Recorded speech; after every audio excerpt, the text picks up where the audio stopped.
Hello students, तो आज हम लोग बात करने वाले हैं out of specification OOS, right. तो इसका मतलब क्या है, जब भी बोलते हैं ना out of service, out of range, है ना, उसी तरह से आउट ऑफ स्पेसिफिकेशन। इसका मतलब यह है कि कोई स्पेसिफिकेशन जो कि निर्धारित है पर्टिकुलर थिंग्स के लिए, पर्टिकुलर प्रोसीडिंग्स के लिए, उसके बाहर जब कुछ चीज़ चला जाता है उसी को बोलते हैं आउट ऑफ स्पेसिफिकेशन। तो आइए इसको थोड़ा समझने की कोशिश करते हैं exactly what happen in manufacturing unit of pharmaceutical industry in this respect. तो it refers to a set result it refers to a test result that falls outside the established acceptance criteria, है ना, जो कि इस particular established criteria के बाहर आता है वो वैल्यू, वो result defined in regulatory guidelines, जो कि रेगुलेटरी गाइडलाइंस के द्वारा एक जो मतलब पर्टिकुलर वैल्यू दिया गया है उसके लिए, उसके हिसाब से प्रोडक्ट स्पेसिफिकेशन किसी भी प्रोडक्ट के लिए एक स्पेसिफिकेशन दिया जाया रहता है, और स्टैंडर्ड ऑपरेटिंग प्रोसीजर SOPs। तो इन सब के बाहर अगर कोई रिजल्ट आता है तो उसको बोलते हैं OOS। It indicates that the product material और component does not meet required quality standard. यह भी दर्शाता है कि जो भी प्रोडक्ट है या फिर रॉ मटेरियल से या जो भी कंपोनेंट यूज हो रहा है वह क्वालिटी स्टैंडर्ड्स को, जैसे कि मान लो अगर लिक्विड सैंपल है तो उसका रिफ्रैक्टिव इंडेक्स क्या है, ऑप्टिकल एक्टिविटी क्या है, उसका रेंज दिया रहता है ना, तो उसकी विस्कोसिटी क्या है, तो उस स्पेसिफिकेशन जो रेंज में दिया रहता है उस स्टैंडर्ड से वो बाहर आ रहा है उसके वैल्यू, इसका मतलब वह क्वालिटी प्रोडक्ट नहीं देने वाला है, इस तरह से, है ना। ऑब्जर्वेशन आप OOS कैसे करते हैं, स्टेबिलिटी स्टडी में देखा जाता है, फिनिश्ड API में देखा जाता है। अगर कोई इंटरमीडिएट प्रोडक्ट है, मतलब प्रोडक्शन के दौरान बीच का जो प्रोडक्ट है, इन प्रोसेस में देखा जाता है कि कहीं टेम्परेचर, pH वैल्यू, क्रैकिंग, है ना। रॉ मटेरियल्स वही, मैं अगर लिक्विड है तो viscosity, refractive index, optical activity, ash value, या फिर मतलब उसका जो भी फिजिको केमिकल प्रॉपर्टीज़ है।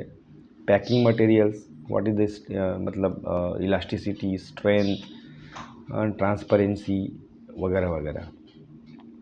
रीज़न फॉर OOS क्यों ज़रूरी है, किस चीज़ को पकड़ने के लिए हमको आउट ऑफ स्पेसिफिकेशन चेक करना चाहिए होता है ना। लेबोरेटरी एरर्स, है ना, जो लैब में जो एरर्स होते हैं, जो गड़बड़ियाँ होती हैं।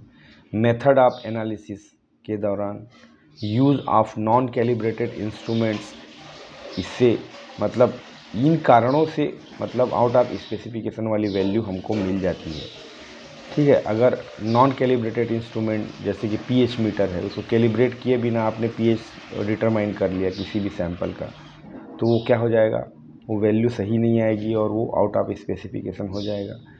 एरर इन कैलकुलेशन, कई बार जो मेथड हम यूज़ करते हैं स्टैंडर्ड डेविएशन, है ना, वगैरह, तो वो सही तरीके से नहीं किया, कौन सा मेथड यूज़ करना था वो नहीं किया गया।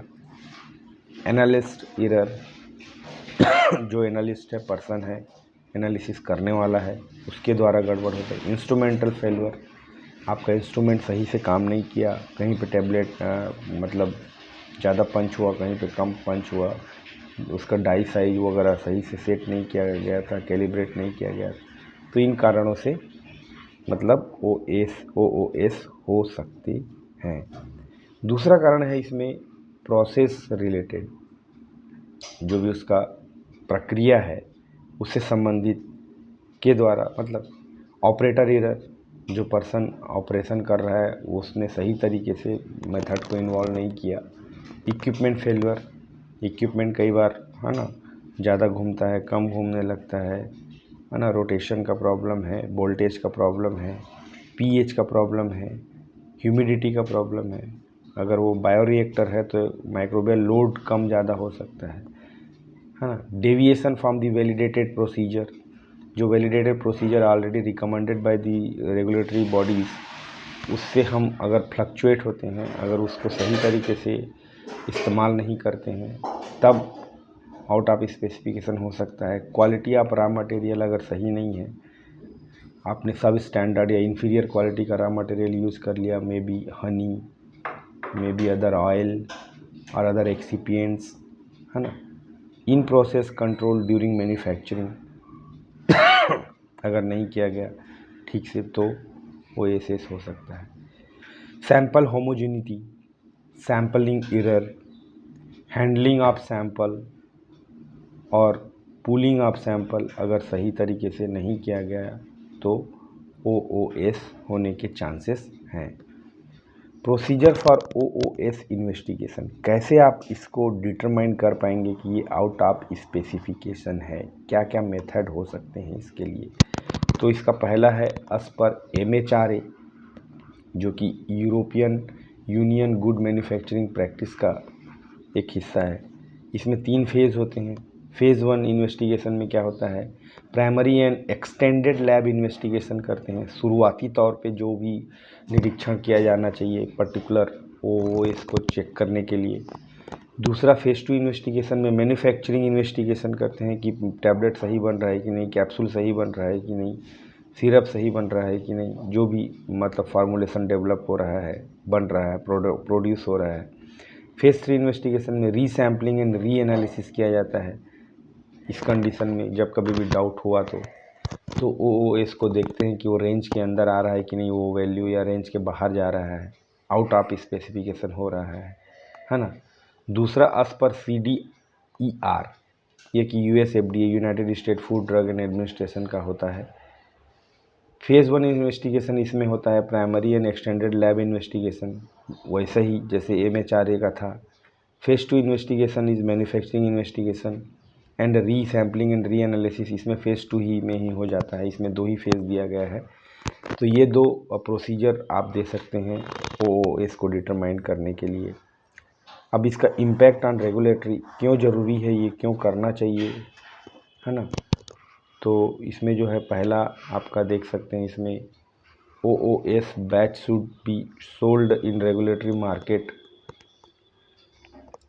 शुड नॉट बी, है ना। मतलब जो आउट ऑफ स्पेसिफिकेशन आया चेक करने के बाद किसी भी बैच के प्रोडक्ट के वैल्यूज़ में, तो इसको रेगुलेटरी मार्केट में नहीं बेचा जा सकता, ठीक है। इसका इम्पैक्ट पड़ रहा है रेगुलेटरी में, ठीक है। दूसरा impact, out of specification should be reported to regulatory authorities और रेगुलेटरी अफेयर्स, कि ऐसा ऐसा ये बैच में आया जो कि वैल्यू सही नहीं था या आउट ऑफ रेंज था। Out of specification batch required stability study, क्यों ऐसा हुआ, क्यों ये रेंज से बाहर आया, what is the stability of those product. Out of specification batch can not B blend with fresh approved batch, जो अप्रूव्ड बैच है जो आउट ऑफ स्पेसिफिकेशन में नहीं है उसके साथ इसको नहीं मिला सकते, अलग से रखा जाना चाहिए। OOS batch can not be directly sell into the market, इसको तुम डायरेक्टली मार्केट में सेल नहीं कर सकते क्योंकि यह क्वालिटी कॉम्प्रोमाइज्ड है। इसकी जो वैल्यूज़ है वह रिकमेंडेड वैल्यूज़ से कम या ज़्यादा आई है, इसीलिए, ठीक है। तो ये होता है आउट ऑफ स्पेसिफिकेशन, जिसको आउट ऑफ रेंज भी बोला जा सकता है। आप समझने के लिए नोट्स लिंक में मिल जाएगा।